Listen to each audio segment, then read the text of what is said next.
Hey everyone, and welcome to another episode of Doctors Living Deliberately. We're so happy to have you here with us today. And I want to, of course, welcome my fantastic co-host, as always. Hi, Arpita.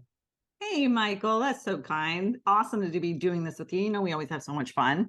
So much fun. And I'm super excited that we just get to have a conversation today, just the Mhm. two of us. And I thought that we could talk about just the fact that you don't know what you don't know, Mhm. because this was, I think, one of the most pivotal parts of my transformation when I started to realize the impact of coaching.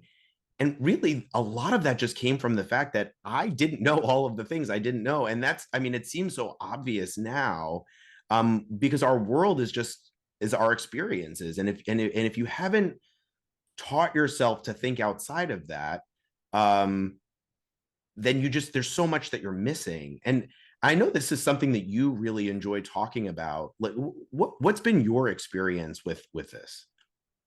Yeah, this has really been, I think I love talking about it because I was so clueless. You know, we're so confident that we know what we're talking about. We know what we're doing. I mean, we're physicians, we've worked really hard. And so we're the experts. And so I think what I recognized over time is that I didn't even realize how much I wasn't capturing and being, quite frankly, aware of. And when I started the process of interacting with coaches and learning what this was about, I started recognizing how my awareness was really lacking with regards to how I was choosing, that's the optimal word, choosing to think about things. And that's kind of what really was a major like bomb drop for me in terms of how I was starting to learn and grow in this. And that's why I think it's so powerful and why I enjoy speaking about it so much with people, because I really do feel like this is the introductory thing. You have to be aware of what you're thinking first in order to be able to say, hey, I might want to think about this differently. How do I start doing that? So, yeah, that's kind of why I love talking about it. But, you know, you've gone through the process with me as well. And so I think we've all had this transformation. For me, the biggest part of it was just not really recognizing that I wasn't in control there in any way. Yeah. So what do you have specific techniques that you currently use that help to kind of make you more aware of what's going on? Like, how have you incorporated this into your life? And yeah, what does that look like? So I think the biggest thing is just first recognizing that we have a choice to start looking at the things that happen in our world to us in a different way, right? We think that things are happening to us, and that's what's making us be angry or upset or frustrated or happy, whatever. And ultimately, it's not happening to us. Those are the facts or the neutral circumstances, how we like to refer to them, that are happening to us in our life. What we can be more mindful of is starting to ask ourselves, what are we thinking about those neutral circumstances or facts? And that's the part that's really hard initially, and that's the part I was referring to, that I was completely out of my control, or I thought was completely out of my control, because we become so set in our patterns and behaviors that we don't even pause for a minute to notice that that's where we do have control. So one of the main tools that I use is, it's called just, well, there's a couple of things, but the first one I do is just in the morning, the first morning thought. And I keep a log on my phone. I wake up in the morning before I get out of bed. As soon as my eyes open, I've made it a practice to ask myself, what am I thinking? And what we can do when we do this is be aware of what thought is crossing through our mind, and then decide and recognize if it's actually serving us, because that sets the tone for us during the day, right? So if you wake up thinking, oh, and I caught myself doing this, I've got so much to do, I don't know if I'm going to get it all done, I don't want to do all this. That was becoming a pattern for me every morning, even on the weekends, even when I really didn't have that much to do. And that kind of puts this heavy burden on you. It makes you feel kind of just stressed or overwhelmed or whatever. And if you take a minute to like look at that first morning thought and say, hey, is this really true? Or even if this is true, do I really want to think this way? What's a different way I can think about it? It does change your mood a little. It shifts in just even a slight bit to help you be a little bit more productive and intentional during the day with how you want to show up. So that's one of my favorite tools to use. Another one we talk about, I think, is it's called a thought download, and that's essentially where we're just journaling. And what I've found is, I catch myself doing this. I'm not going to journal. I'm just going to think, really sit here and just think about what I'm thinking. And it just doesn't get as deep when you do it that way. So when we sit down and like really write down what are we thinking, or even creating prompts for ourselves, like why did I get so upset with this situation, or what am I making this situation mean about me? And you journal about it, it really helps to get to a deeper level of thinking, I find.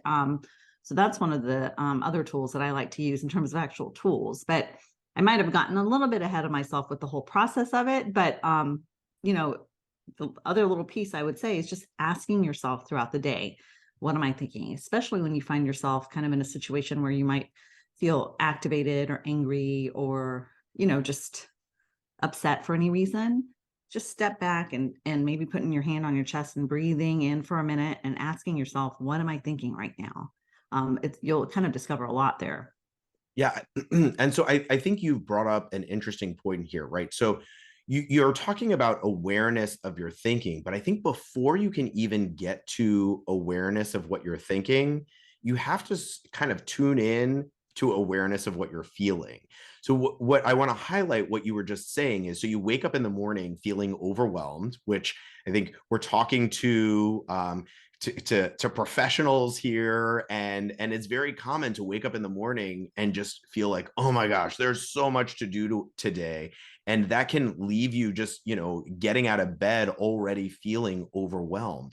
So I think tuning into the overwhelm and just realizing, because I think so many of us, we just hit the ground running, we don't even give ourselves an opportunity to understand and to recognize that we're starting the day in overwhelm.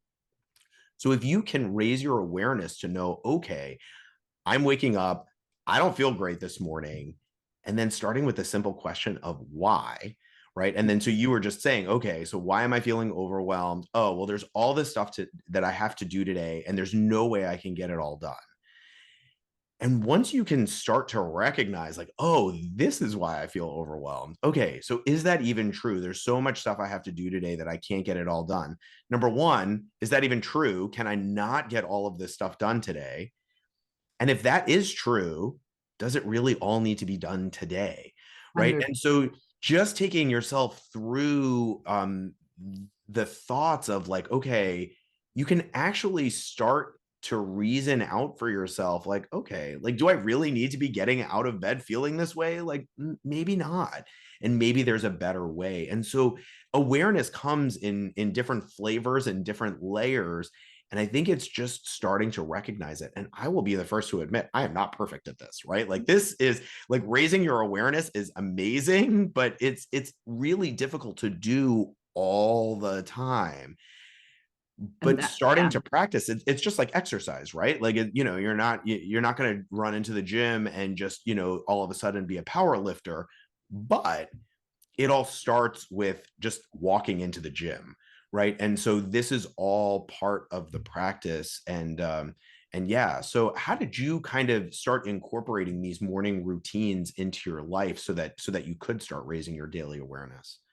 Um, it's like you said, it's habit anchoring, but I want to touch on one thing that you said there about, the we're not perfect again in doing it, right? Because that's key. Because even though I've been doing this work now for 3 years, what I found is that when we are really in the thick of something, especially when it's negative, it doesn't matter how much practice you have, you're probably going to revert to the old thought patterns, because that's where our neuroplasticity is. It's going to go back to what we know, what's comfortable, what's easy.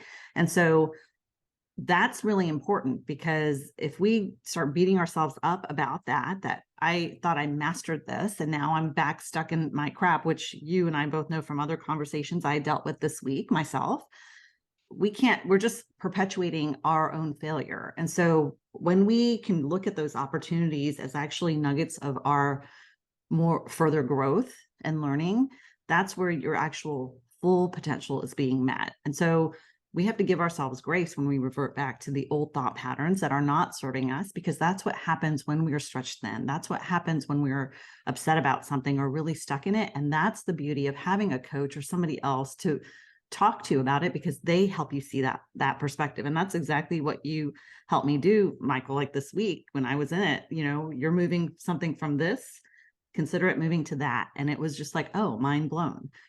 I've been doing this, but I needed you to help me kind of see that. So yeah, anyway, I think I forgot your question. That's okay. That's what I love about this, is that we can just have a conversation about it. Because actually you were just saying something and it brought up something that I wanted to talk about. So you use the term neuroplasticity. And so not everybody is going to be familiar with that term. And so I just wanted to take a moment to explain that. Yes. And the how I like to explain this is, I know not all of you drive in snow, but I live in Chicago and there's a lot of snow here. And so when there's been snow and the roads have not been plowed, what people tend to do is they drive in the tire tracks of the car in front of them, right? And so that's the safest place to be. There's not as much snow there. And we grow up in our families, we are trained to think about things in a particular way. That is the safe way that we think about things. And so we're driving in the tire tracks that have been laid out in front of us, and that feels safe.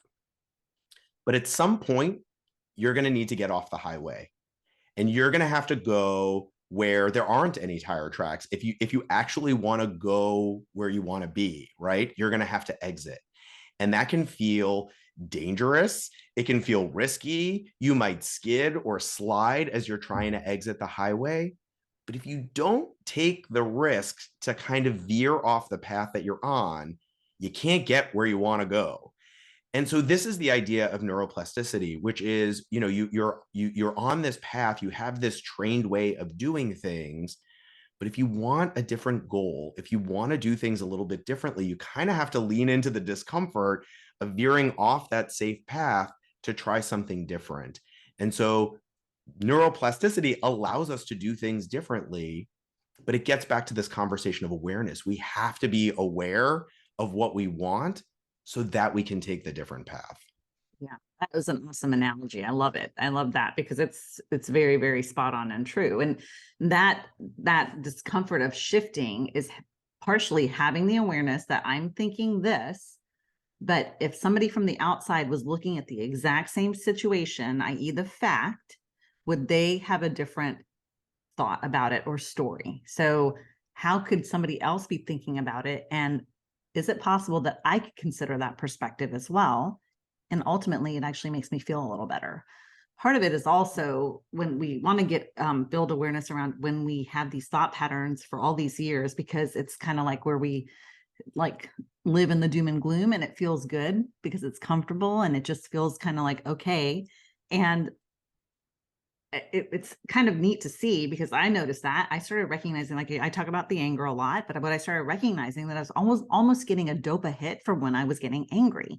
So having the awareness even to recognize that, and this is a little bit higher level, but when you're recognizing that you're feeling essentially a rush from the negative feeling that you're having because you've done it for so long, that is very important as well. And just having that awareness that yes, it's not going to feel good to shift, take the exit in the snow where no one else is gone. It's not going to feel great, but is it ultimately going to get me feeling better at the end because I'm considering a new perspective?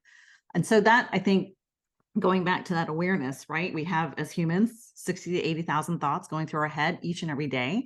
And so we're obviously not aware of all of them. 80% of those thoughts roughly are negative thoughts. So we are not aware of everything that's going through our mind. What these exercises are helping us do is build that awareness about what are we actually thinking? Is that thought really true? Is it just me believing it because I've always thought of it that way for so long? And how is that thought ultimately making me feel, right? Because when we are really, really emotional about things, we get upset, we get angry, we are not able to perform well, right? When emotion is high, intelligence is low. And so we want to get to a point where when we're thinking about things, it's creating or generating feelings for us that build confidence, or even if it's a negative emotion, but it's one that kind of fuels us to move forward so that our actions are more productive, they're really serving us. So when you asked me, I did remember your question. It came back to me.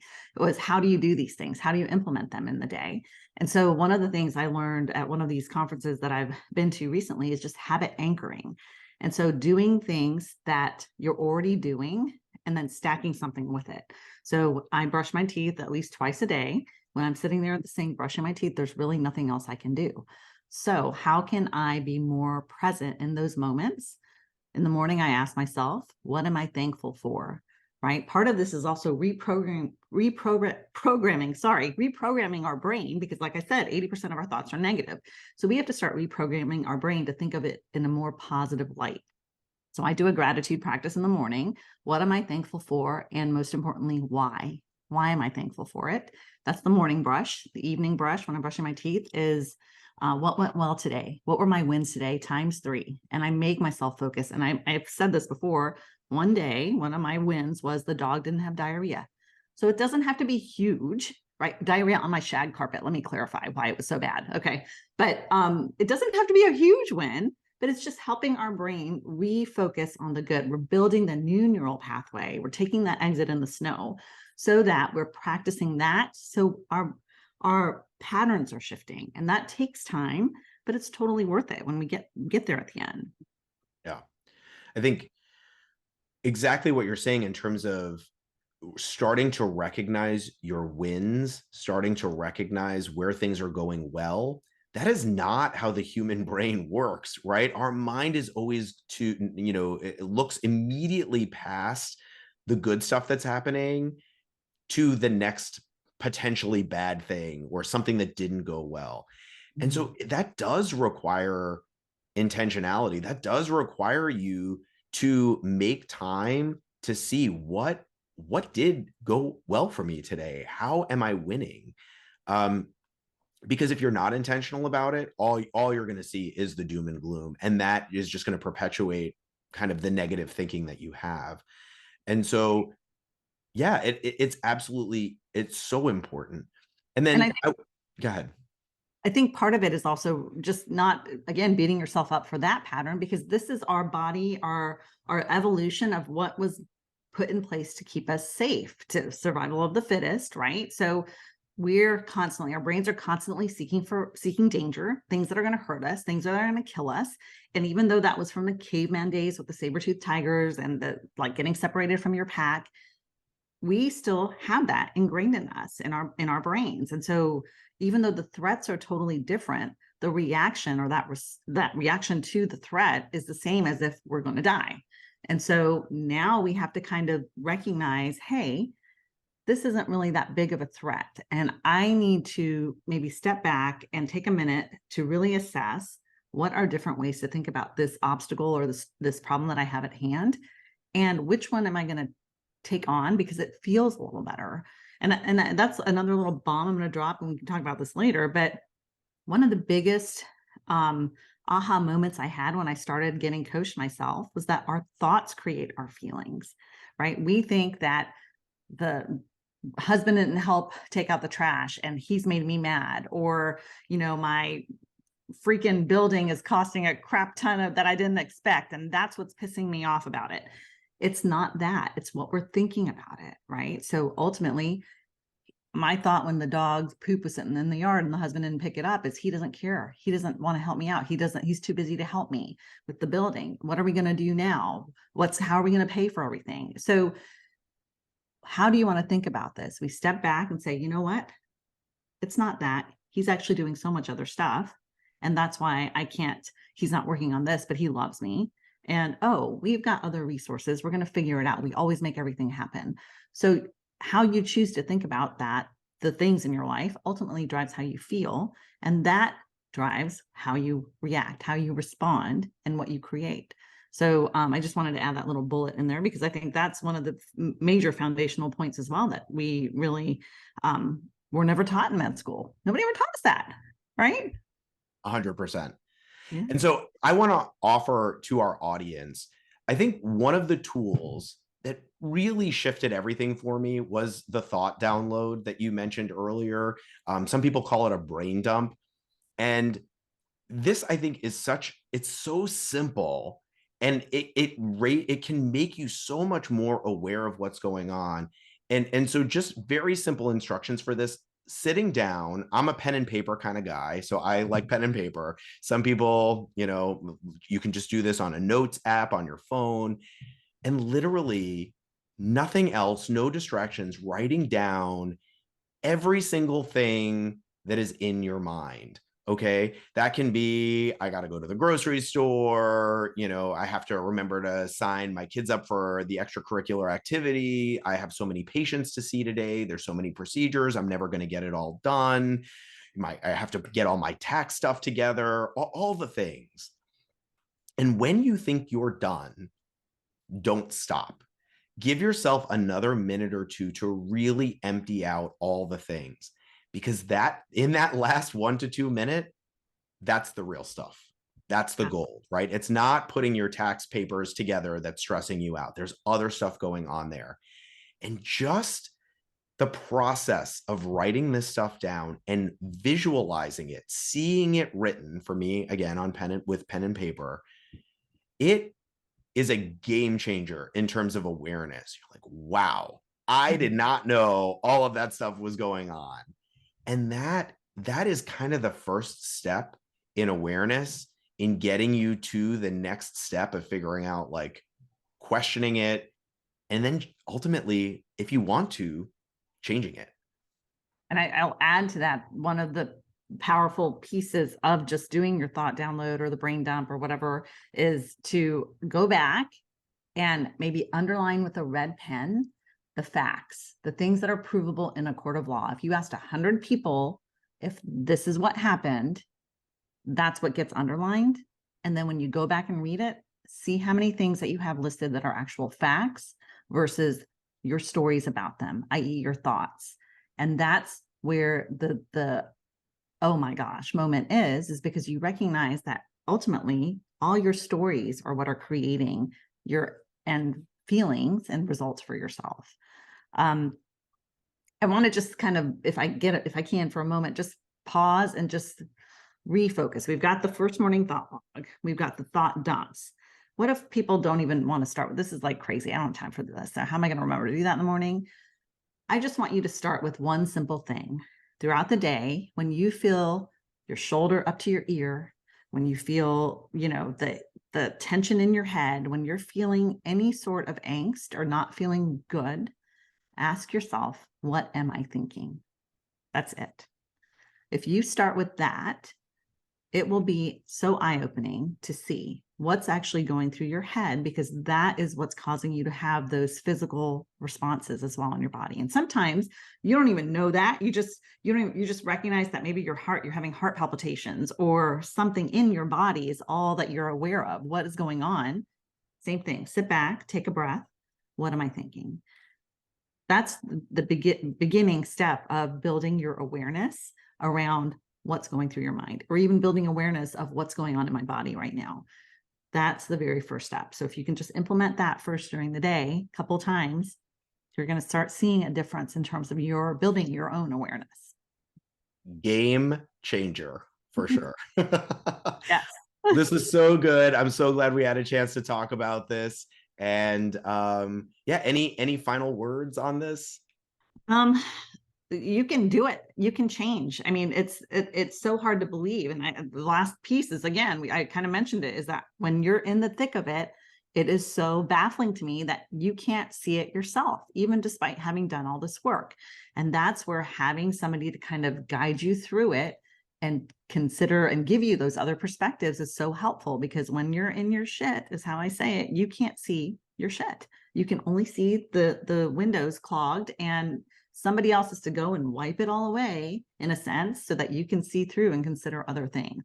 So sorry. So I would just highly, highly encourage you to be inquisitive, have an open mind, and consider the possibility of having other perspectives. Yeah, absolutely. What would my life look like if I just changed the way I see things? Right? So 100%, good. 100%. So good. Thank Well, it was you. great chatting with you. As always, looking forward to seeing everybody on the next episode of Doctors Living Deliberately. Wonderful. It was so good. We'll see you guys soon. Take care. Bye.